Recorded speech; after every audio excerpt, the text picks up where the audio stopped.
Hey everybody, this is the Surplus Strength Universal Pulley System. I just wanted to give a couple quick tips on the hardware that I think you should use, how to install the pulleys or the best way to install the pulleys, and a general overview.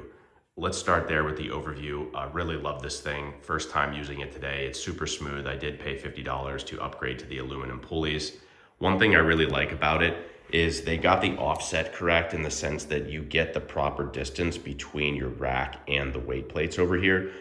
Meaning that even if you have a little bit of sway, you're never going to hit if you have a safety pin here. That's something I really like because prior to this, I was using a Titan version, a little bit different setup, but ultimately the weight stack would sit over here and the offset on the cross member up here was not enough. So what that means is you only got about an inch, maybe inch and a half distance. And even with a little bit of sway, they would bump the safety pin occasionally. So super annoying having to pull that pin out just to use it. So Surplus Strength definitely got that right here. And then the offset you get on the other side is great because you can do a true vertical lat pull down. You can see I obviously have it attached to the cross member here. The hardware that they give you is really high end. I mean, these are some of the best carabiners I've seen for home gym equipment. Super smooth, no rough edges. This cable is, I would say, probably 30 or 40% thicker than the one that came with the Titan setup, so definitely improved there. The powder coat is super high end. I mean, the welding is perfect. The aluminum pulleys, I did not use the black ones, plastic or whatever they're made out of that came with it. I did have plastic ones on the Titan that I was using. These are noticeably smoother. I think Coop mentioned in his review that aluminum pulleys tend to wear cables faster, but that's just a non-issue for a home gym setup. It's simply not going to get nearly enough use to cause that. On the hardware, I did not use the speed pins that Surplus Strength sells. I just bought my own bolts. You want to buy a 5-inch long bolt. So this is a Monster Light rack, so these are actually 5/8 inch in terms of the size of the bolt, but the length of the bolt that you're going to want if you have a 3x3 cross member is 5 inches. The reason for that is because Surplus Strength provides this little, I forget the name of the material, but it's basically a piece of sort of hard plastic that prevents your rack from getting scratched. And because of that, you can see you get a little bit of a gap on both sides.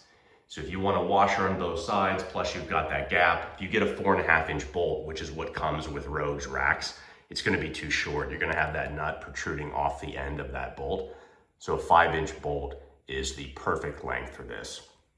As far as installing these pulleys, I obviously installed them before I attached this to the rack. Let me just give you a quick tip that may save you some frustration. The way that I did this is, well, first and foremost, you have to run this cable through the system. It actually runs on top up here, but you have to run it through the pulleys before you put this guard on here. You don't have to run the cable through before you put the pulley on, but anyway, the easiest way to do this, obviously do it on the ground before you attach it to your rack. But what I did is I took some incremental plates, like half pound plates, quarter pound, whatever you need, and I put them underneath the actual red piece to elevate this off the ground.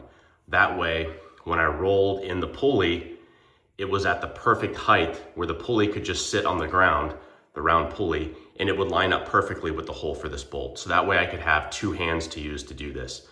So obviously you run the bolt through here, put it through this first cylinder, this round cylinder that sits on either side of the pulley, put it through the middle of the pulley. This second one is a little tricky to get on. The easiest way to do it is to take a pair of needle nose pliers, grip the center of this cylinder, feed it in here, and then just push the bolt through it. If you try and do it with your hand, I mean, it would probably be virtually impossible. That's the easiest way to do it. Yeah, so that's pretty much it. Love this thing. It's super high quality. It is a little bit expensive, but it's made in the US. If you can swing it, I definitely think it's worth the money.